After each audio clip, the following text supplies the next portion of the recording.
Hello, I'm John Michael Chambers. Welcome to Intel and Insights with 107, now published every week on Thursdays at 6 p.m. Eastern.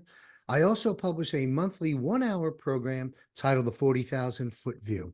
Please visit and bookmark johnmichaelchambers.com and follow me on my Rumble channel, my new channel there, to view these and other episodes. Also, be sure to visit thejennifermack.com to avail yourself to an arsenal of films, books, and swag and MAGA materials for our movement there at thejennifermack.com with Juan O'Savin's seal of approval and authorship on much of the material. Now, Juan has been serving this nation since the time of Ronald Reagan.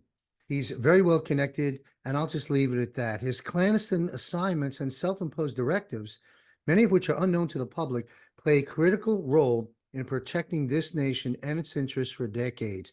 He's a good friend and most valuable voice and resource in our war and for the new media.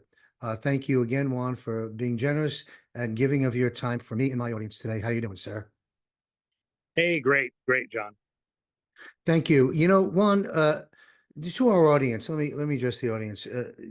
I always have a lot of questions on my mind, and also questions I think are on the minds of the American people, which is why I do one question per episode, and the questions are already there for me, and Juan's put in the seat and answers these and addresses these for us. Today, closing out this month, what I'd like to do is something a little bit different, but I encourage our audience to go back and look at the last 3 weeks of episodes, Armies of War 2024. Are things getting worse or actually being revealed? That's the next episode that we just recently covered, and Nassar Gassara, Nassar Jassara. Go check those 3 episodes out if you missed them. Today's episode is very, very simple. I'm going to title it, What's on Juan's Mind Today?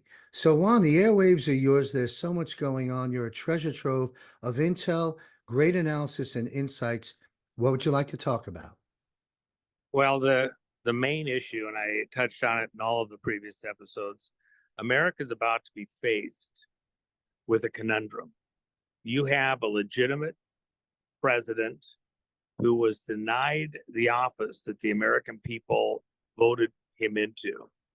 And you have an illegitimate president who was put into office through fraud with the collusion of members of Congress who failed to protect America from domestic enemies and foreign enemies by certifying a fraudulent vote. Every day for the rest of the year, or until things get shut down, you're going to have new information, new insights on the plots, the conniving, the collusion, the coordination between these various individuals and groups in order to steal the 2020 election from the American people and the world. The people behind President Biden, he is president because a crooked Congress voted him president by certifying a fraudulent vote. But at the same time, the president that the American people voted into office was denied that office and denied representing us out to the world and our interests into the world through this fraud. We're on the verge of nuclear war in Central Europe. We're now on the outer edges of a very serious global banking crisis. Governments run on money.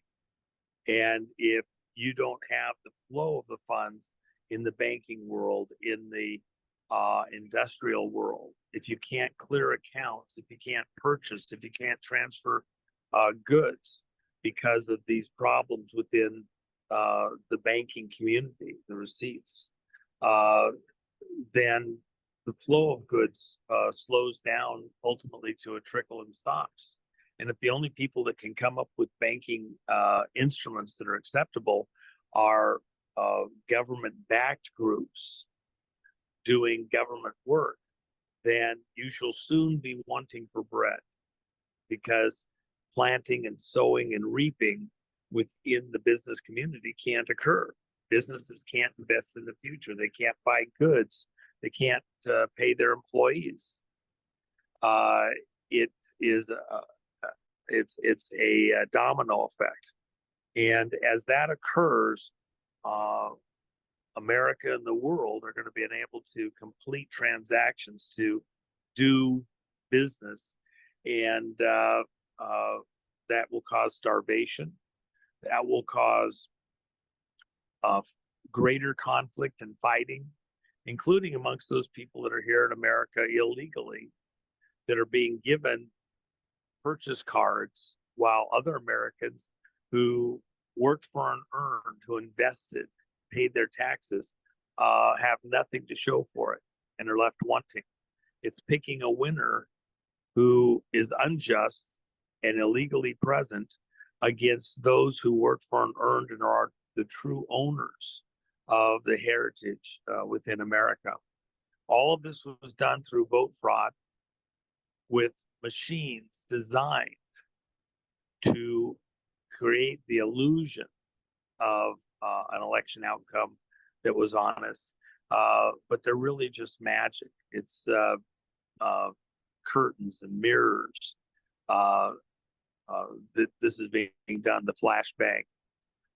America is going to have to decide collectively, we as a people, that we will not accept the injustice of fraudulent elections. Criminal gangs that counterfeit votes, not money, because they get money, they get the power through those fraudulent votes. It's worth more than fraudulent money. And we're going to have to confront this reality that we've been roped into somebody else's rodeo, that we are the victims of some kind of a global fraud. And when we go to get justice, where are you going to get it at? See, here in America, we think of the highest court in the land as the Supreme Court. Is that the highest court in the land? Technically, it's not. Actually, military tribunal in a wartime condition is the highest court in the land. And before we're all done, those will appear also. But there's another court that's higher even than a military tribunal. Virtually nobody understands this. It's part of the beauty of our constitutional republic, which is another problem. A lot of your listeners, John, have been badgered, hammered over and over and over by a bunch of idiots who try to represent that America is a constitutional democracy. It's not. We are a constitutional republic. We are a nation of laws. We're not governed by the mob rule, which is a democracy. Democracy is 3 people in an elevator, 2 men and a woman. And if you have a couple of the men who are less savory, then they may decide that they want to have a vote. And the 2 men vote that it's okay to rape the women. Well, the woman raises her hand and says, no, that's not fair, ma'am. We had a vote. It was a fair vote. Everybody got a vote. And 2 out of 3 democratically voted that men should be able to rape women. And, I'm sorry, it's just the way it is. Bend over. That's not what America is. America is a nation of laws. And we all agree to them. That's the Constitution of the United States. We are a constitutional republic, representative government. We agree to cooperate and work together and live under a constitution. And we have agreed what that constitution, what those laws are, that we'll all abide by. The people that have gotten into power in America are violating that agreement, including a Congress who certified an election in violation of their own oaths to protect against all enemies, foreign and domestic, when they knew beyond any shadow of a doubt that frauds had been committed within the electoral process in numerous states, but they certified an election knowing those frauds were present as though there was nothing wrong. And every day now for the rest of this year, you're going to hear new revelations of how those frauds were put in place to steal control of America and hand it over to people who were not the will of the people. The highest court in the land is the court of public opinion. As more and more people recognize what's been done to steal America away from the people and to give it to people who did not work or earn or own, who aren't even citizens of America, even citizens who are operating on a higher plane, allegedly, with a globalista directive, not an American objective, they are operating extra constitutionally outside the Constitution. The salvation of America is make America great again. The protection to the rest of the world against these thieves, these bank robbers, these murderers, and I use that word very precisely. These monsters who've stolen control of America are leading wars. They're expecting to start more wars to keep us bogged down across the world, sending young men and women to their deaths on battlefields across the world, causing destruction to elderly and children in countries across the world, and they're not done. In order to stop this, it's not just taking down a fraudulent president, because as Putin said, Biden's not running America. It's not Obama. It's not other people, by the way. It's the people behind these people that are put in office that you see visibly. They're the ones. They're nameless, faithless. As Putin said, you don't even know the people, the names of the people running America, which is true. They're hidden in the shadows, a shadow government, making decisions and then executing them through their puppets. Not just to steal America, but to steal the world. That's their goal. To take us into wars across the world, have us wipe each other out, and they step into the vacuum after the fact.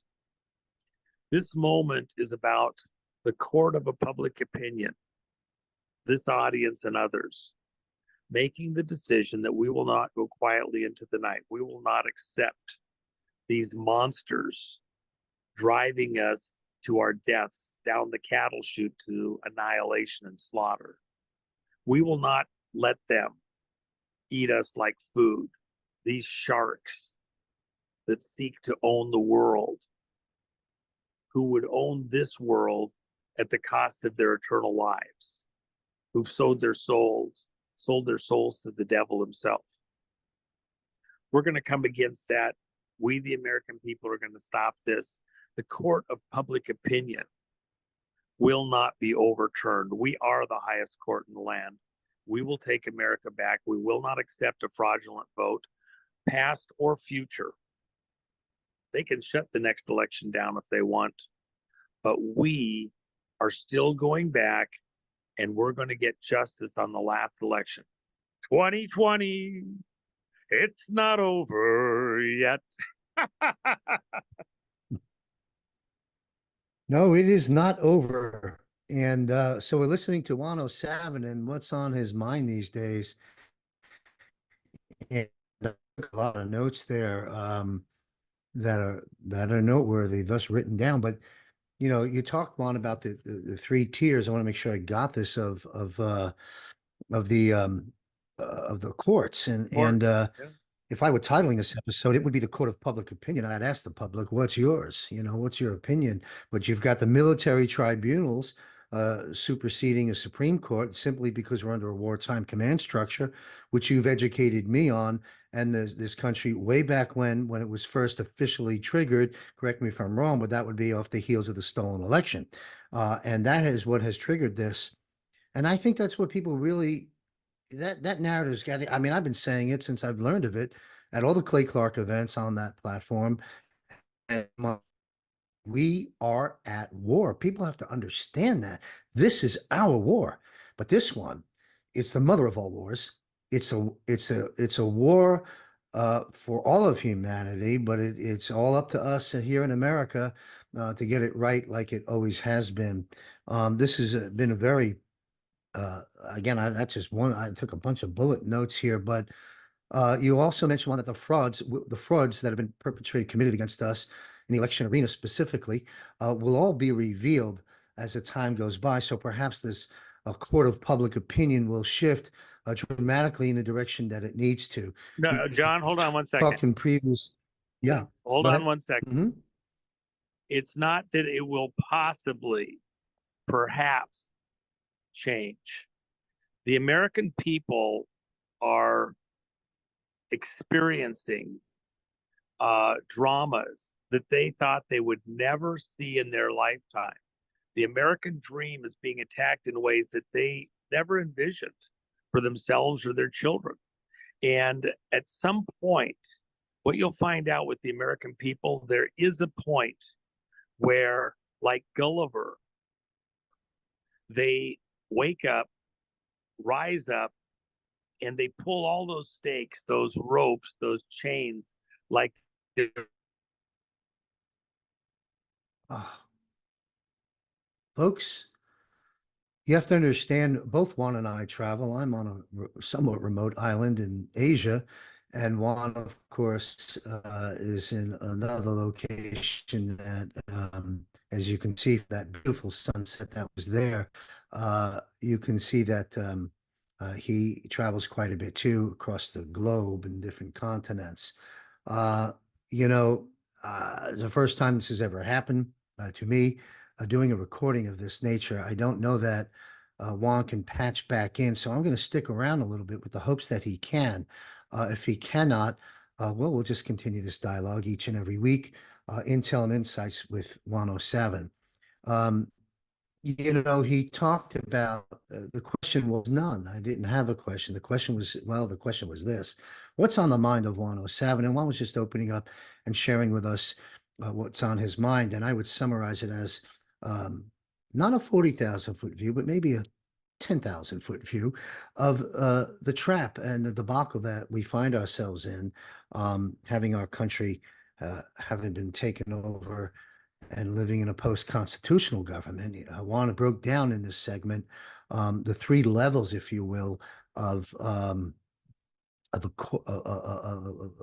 control in the courts, stating that he would challenge that the Supreme Court is not the highest court of the land under a wartime command structure, because we are in a military operation, folks. We have been since the election of 2020, officially. And so the military tribunals is the highest court. That is very, very important. And if you go and listen to the broadcast on April 5th, my current 40,000-foot view 1 hour program, which you'll find on my Rumble channel and at johnmichaelchambers.com, that episode covered quite a bit of other data about President Trump and his seemingly debacle with the endless attacks coming from New York right now. Remember, the military tribunals are supersede. Go listen to that broadcast. It covers something I don't want to open up right now. But Juan just talked about the military tribunals superseding Supreme Court during a wartime command structure. But again, he's alluded to and stated the most important and valuable court, particularly this time and probably always, I would say, is the court of public opinion. So continue to listen to broadcasts like these. I recommended some other people. I may not agree with everything everybody says, and they with me as well, but we are all on the same side. Because again, as Juan talked about, what the Illuminati, the deep state, the global cabal, the shadow government, pick your poison. What they've tried to do, and they had been quite successful at it, but those tides are turning now, based on the 82% that Juan talked about that are now awake and coming aboard to the truths of the world. Nothing to do with Democrat and Republican. We're way past that. It has to do with truth, and we unite in that truth. But I'm rambling here, caught off guard by losing 107, and I'm only going to ramble on for perhaps another 5 or 10 minutes. If Juan can patch himself back in, he knows how to do that. If he cannot, I'll close out this broadcast. But Juan will be back each and every Thursday, so be sure to continue to follow us. But folks, some folks you want to listen to be plugged into truth. And again, always do your own homework. If you hear something that makes no sense to you, or requires some due diligence, it's up to you to get that done on your own. That's all I do. That's what brought me to American Media Periscope and to talking to you today. We keep digging, folks.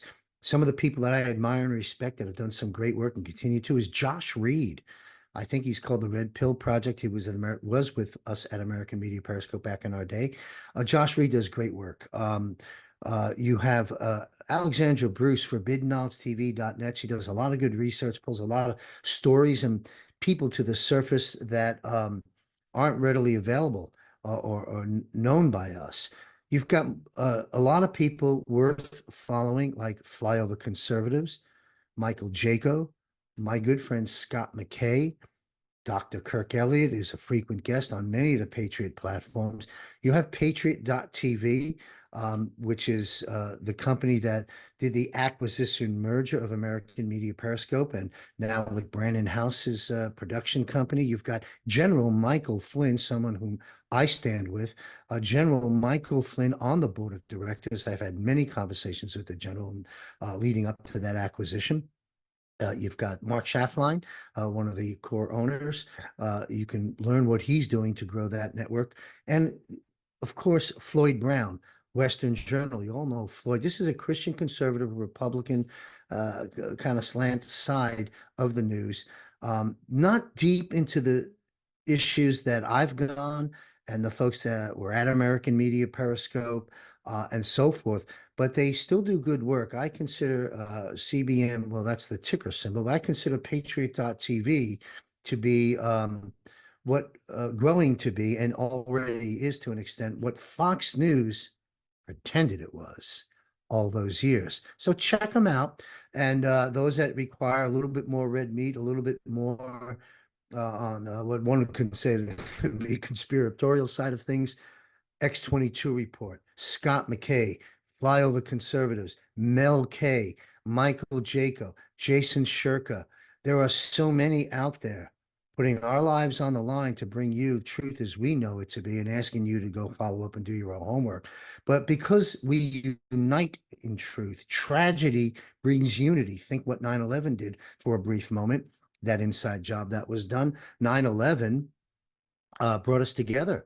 Everyone got together on the streets all across America and even other countries, because tragedy brings unity. We're in a tragic moment, and it's just begun. Go back and listen to the recent episodes we did, Armies of War 2024, me and Juan talked about. So again, I don't have any cohesive statements here. I'm just rambling here in the hopes Juan comes back. I'll wrap us out of here in about 5 more minutes if you're still listening. So those are some resources to help us that I've just referred you to continue to dig and get truth, because the shit's going to hit the fan. You think it's already hit? Well, COVID was a shit hitting the fan moment, and it's a gift that keeps on giving. I'm a personal testimony to that. Those that know my story, I did not take the vax, but I had the COVID before it was announced to the world.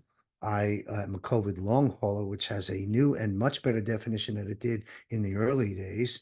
My good friend, Dr. Sherry Tempany, and I've known Sherry for 10 years. We've met from numerous dinners when I was in her neck of the woods way back. We've met at conferences. I've interviewed her.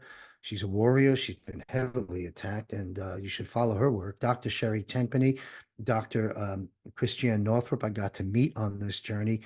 It is these two doctors that began the journey. Actually, my life was saved by two phases of of people. I'll name them to the best that I'm allowed to right now. The two I just named, I was through consultation, and they just basically said get on ivermectin and hydroxychloroquine immediately, and the dosages were recommended, and they were heavy in the beginning, and it saved my life. Second thing that saved my life later on, because it saved it, but my immune system was shot. The ramifications of these nanoparticles, if you will, you see the shedding and transmission of the vax for those that were vaxxed is real, and that's been proven now. We talked about it with Dr. Tempany, James Grundvig, and I back in the early days when COVID was just, the biological weapon was just released upon this world. I and James covered it and brought Sherry on right away as our main source in the early days. We since covered all the major doctors and players in this field. But at the end of the day, I began to fall apart even when the bulk of it was handled because of the shedding. I became a recipient of the graphene oxide and the spike proteins. I cannot mention this person introduced to me by Juan. Thank you, Juan, for indirectly bringing me to the next set of individuals, doctors and PhD scientists that saved my life yet again. I went through a lot in the last 4 years, and it's unfortunate. But, hey, everything happens for a reason, and it's happened. I'm not a victim of anything. There's a person that has technology that helped me significantly, who remains anonymous to remain alive. The other one is not anonymous. You all know, and if you don't, you can look up Dr. Mark Sherwood, Mark and Michelle Sherwood. They had shows on American Media Periscope in the day. They're out there. They have a show now. You can look for it. It's called Furthermore. Um, Dr. Sherwood, particularly working very closely with Mark, functional medicine, alongside with this undisclosed technology person that I told you about that Juan introduced me to, saved my life yet again. And I want to thank, and I've gone public with this. I had was a guest on a James show, Unrestricted Truths, at American Media Periscope back in the day, where Mark Sherwood was on with me and Chris Edelkamp. And if you probably can't dig that up anymore, but it laid out in detail from the doctor's viewpoint what was going on with my health and what he did and what his role was in restoring it. And I've still had some setbacks, even as of recent. I'm spending most of my time in Thailand right now. Um, and uh, and so, I have Mark available, Dr. Sherwood, through technology, and we consult almost monthly. And I'm getting a new set of blood work done and being treated. I want to get off the subject of me, but sometimes there's value in this because everybody has their own journey in the COVID world. Um, I had a lung infection. That's why my shows were canceled for a month, self-canceled. I couldn't speak. I was in a hospital for a while. Fortunately, all that is cleaned up. There's nothing long lasting, just a little bit of damage in a particular area, but I'm back and feel the best I have in 4 years. And I hope and pray and literally that God keeps me around for a while. I do believe he's got missions for me. I've accomplished a few of them. I am aware of some more that are been assigned to me, if you will, by my creator. And I believe that as long as I continue to be the best steward I can of this body, uh, and continue to do the work I do, I'll be around for quite some time, and I hope that's the case.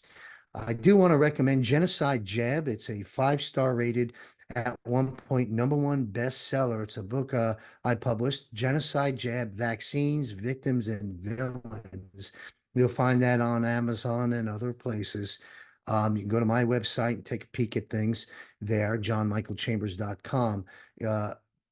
What made it rise to the #1 bestseller in medicine and science is not me, it's the contributors in the book, which is the bulk of the book. It's the doctors and PhD scientists that laid down the truth for us all, as well as some other valuable commentators that had dug up some great research of my opening and closing chapters as well. Genocide Jab, pick it up. It's in all the formats.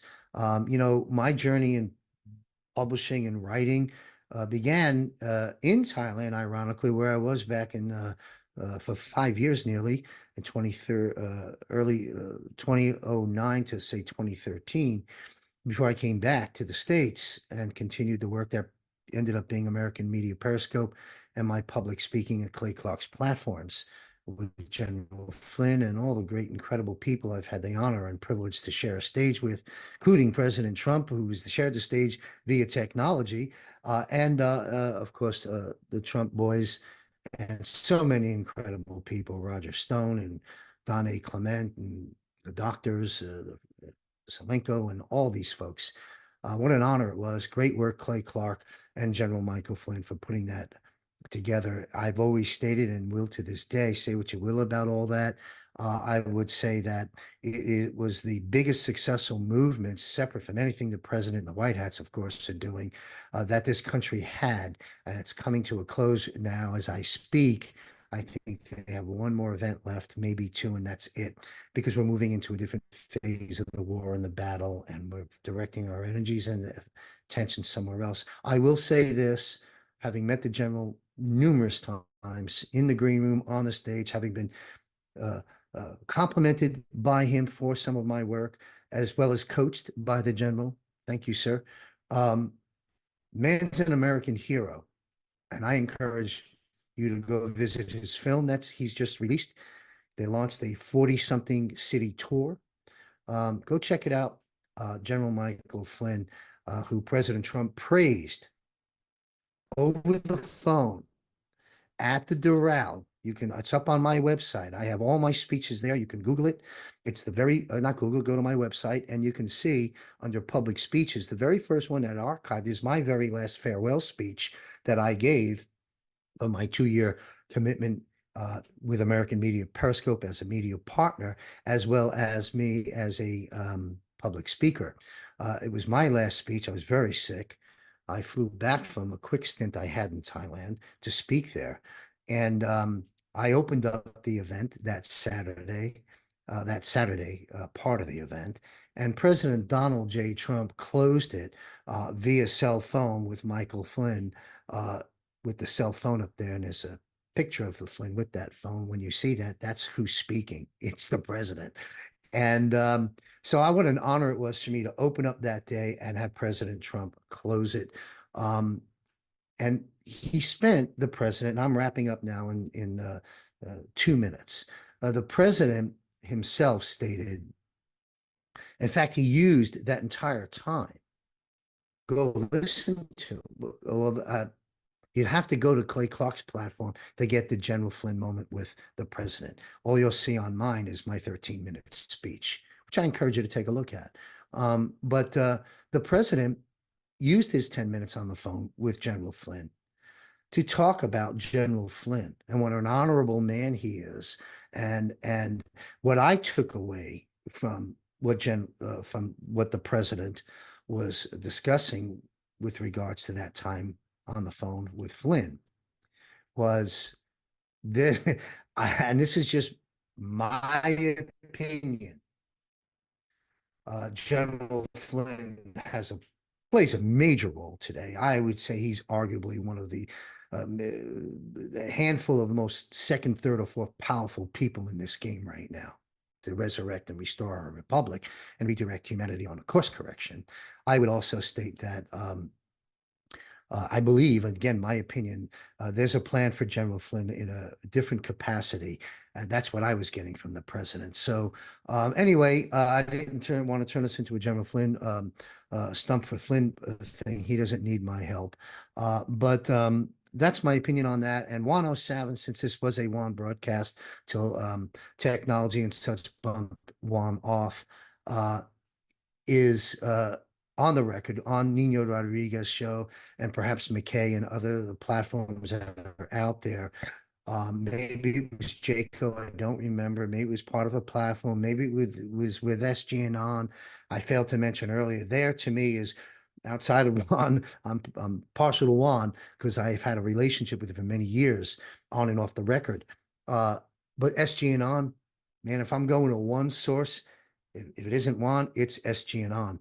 And then there's all the other sources I mentioned of good information. But Juan, while Juan and General Flynn has shared with me off air and on air, don't agree on everything, and I don't agree on everything Flynn says either. Um, and that's good. That's healthy. And the founding fathers threw stones at each other, and look what they got out of it. But Juan O'Savin goes to the defense, for lack of a better word, of General Flynn on these ridiculous things that are out there. I'm probably going to get hit hard for saying all these things by those that subscribe to those views, and that's okay. I still consider anyone who's fighting to resurrect this constitutional republic an ally in this war. I, for one, have never practiced and never will discrediting a podcaster, a fellow patriot, as long as they're on our side, certainly someone at the caliber of General Michael Flynn. I never done it, never will. I always say, guys, ladies, hash that shit out in public, in private. You do not bring that stuff to the surface. Be a man and a strong woman and contact the person you have an issue with. But anyway, that's my opinion and my commentary on that issue. Um, I'll just close this out by reminding everyone to follow Intel and Insights with John and Juan each and every Thursday at 6 p.m. Eastern by watching it on my platform, johnmichaelchambers.com. They're all there. And going to my Rumble channel that I've just formed. Follow me on Rumble and view these shows each week and share them far and wide. This is how we help win the battle and be a digital soldier in our information war. And of course, my monthly 1 hour program, I do not have any guests. I have a very formatted show that is gaining popularity, the 40,000 foot view with John Michael Chambers on my Rumble channel and my website. Anyway, folks, we're hitting 30 minutes here. I want to thank everybody for sticking with me. If you're still listening, since Juan was bumped out. And I thank Juan very much. And I thank you all very much for being great patriots and following the horrible truths we have to look at. But we unite in truth and we will win this battle as long as we keep doing what we're doing. Stay safe and God bless you.